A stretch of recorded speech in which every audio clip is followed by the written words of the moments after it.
有民眾在高鐵左營站的大廳呢，去撞到一個多元客停車司機要來甲招行李，結果這司機呢是駛過頭，而且閣甲加收搬行李的費用，比伊家己叫車還閣較貴。這代志呢，佇網絡引起真大的討論，嘛有其他的人是有相同的經驗的。這交通局是表示講，佇這車站的大廳招人客，其實已經違法，而且嘛袂使加收錢的，所以就會針對司機來甲開罰。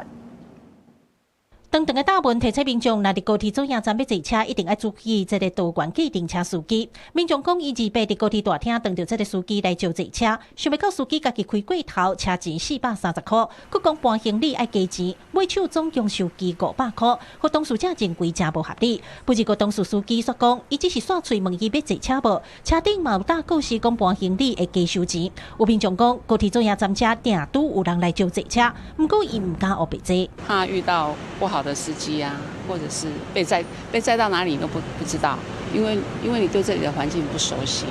所以還是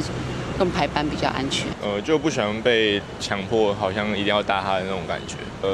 就是出高鐵，我就會先